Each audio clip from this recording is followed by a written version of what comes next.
Welcome back. This is the third in the second series of playlists on solving equations. So what's happening in these ones I talk about, there's an X on both sides. If this is the first you've seen of me doing this, you can go back and see the previous videos. If you're reasonably confident with equations, you could probably start it here and then see what happens afterwards.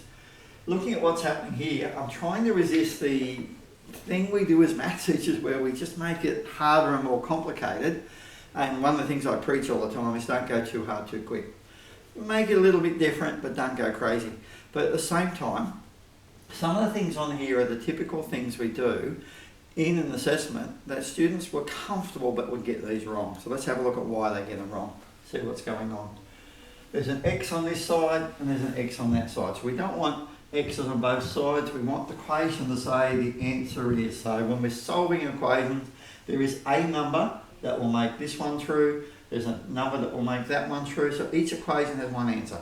Real life, we're doing this for everything you can possibly think of.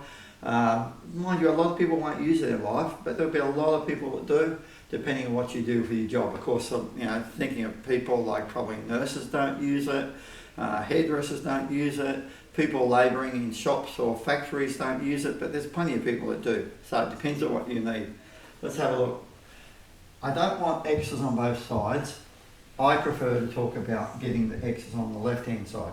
Doesn't matter if you go right-hand side, but let's stick to the same as I've been saying in all the previous. We don't want this minus 4x here.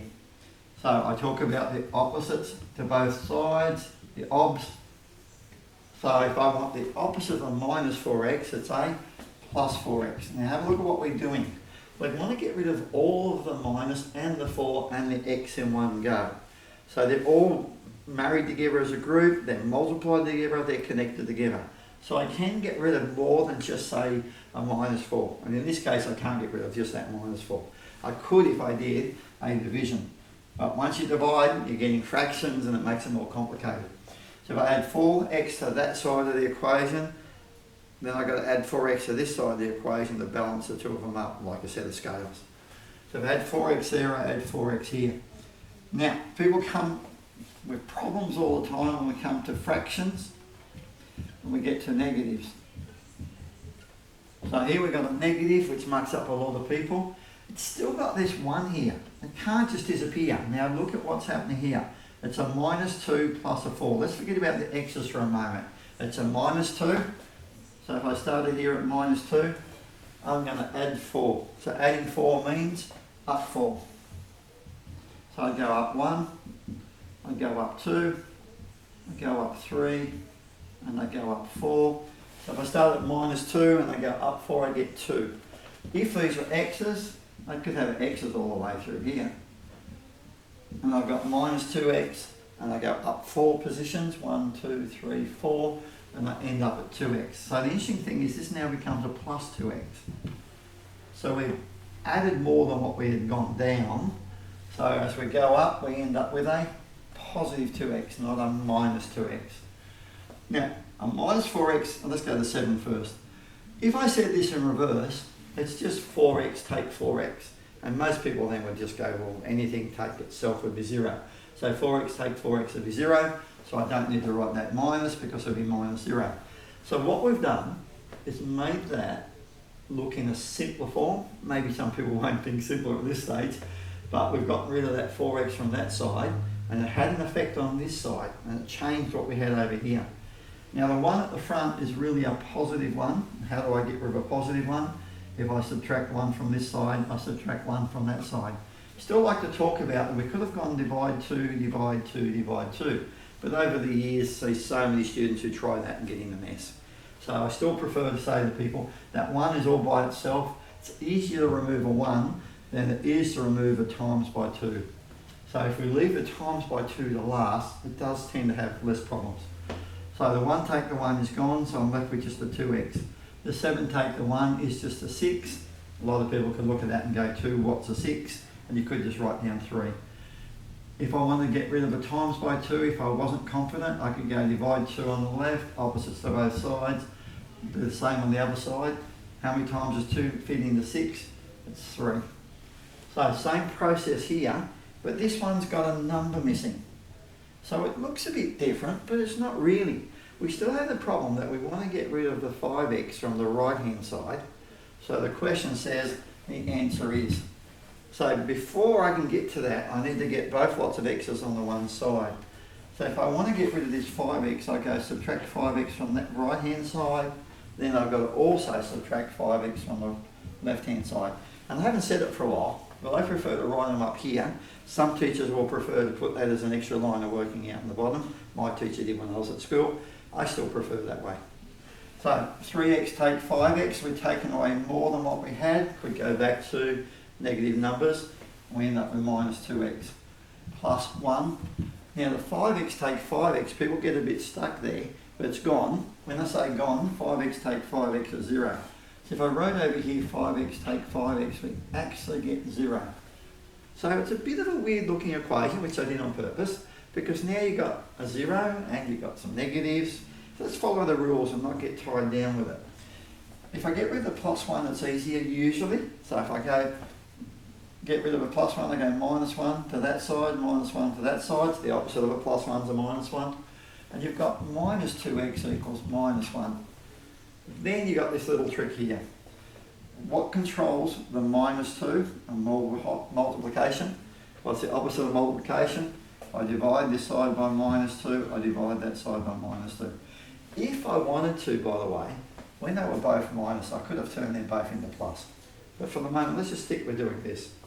How many times does minus 2 go into minus 2? It goes in once. It's one of the reasons you can see that two negatives make a positive, because anything divided by itself has to go in once. Don't have to write the 1, can if you want to. Two negatives will make a positive, and 1 over 2 is just a half. I see over the years a lot of people will talk about 1 over 2 when we're just talking about a half.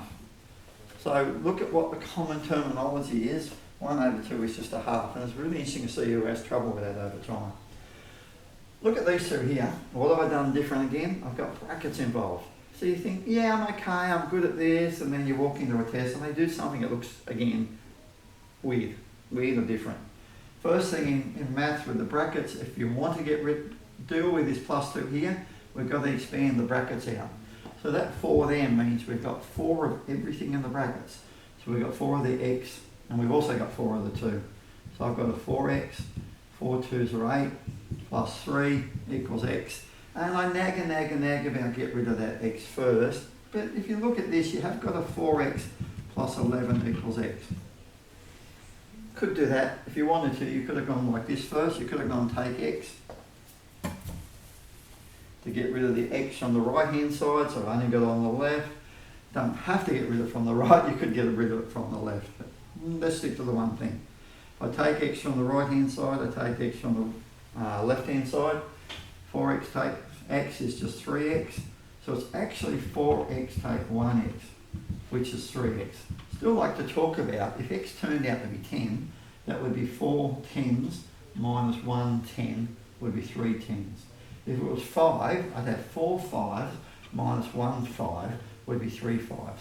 So what we're saying is we don't know what the number is. We need to solve the problem, which is real life. We're solving problems everywhere all the time. So 4x take x is a 3x. So it's really like it's 4x take 1x is 3x. Don't forget to put the x's in. The 8 plus the 3 is an 11. And the x take the x is 0. So we're getting this 0 over here again. I'm nagging about it a little bit. Now, I could go divide 3, divide 3, divide 3. What's the problem with that system? Then I end up with this fraction here, which mucks up more people than what it's probably worth. So I still want you to see that we can go divide, but it's quicker if we, students have less problems if we go minus 11, minus 11. It's just those little things that you observe when you see a lot of students. So that's a 3x, 11 take 11, 0. 0 take 11 is minus 11. Last step, between the 3 and the x's are times. I keep saying the same thing over and over again. If I divide this side by 3, I divide that side by 3. Now, 3 into 3 goes once, you don't have to write the 1. Now, you can leave it as a minus 11 on 3 in most places, especially Year 12 exams. Don't normally have people take marks off for doing that. Or, instead, you could say, how many times does 3 fit into 11? You go 3, 6, 9, so it fits in 3 times, and there's 2 left over. Remember, if we start with thirds, we end with thirds. So We went 3 into that, goes 3 times, and then we have 2 left over. And don't remember if it was a minus to start with, it's a minus to finish with. Getting a bit long, but let's go through this one quickly. If that's a 5x, 2 of that is 2x, 2 of that is 6. Now it's a bit different to all. I'm talking about x's on both sides, but I deliberately put this one, it's not x's on both sides, the x is on the same side. So you've got a 7x plus a 6 equals 7. Just collecting like terms, you're still got to keep the x's, 5 of those and 2 of those are 7 of those. Now you're back to the really simple ones. How do I get rid of plus 6? If I minus 6 this side, I minus 6 that side. Then I'm left with just 7x equals 1.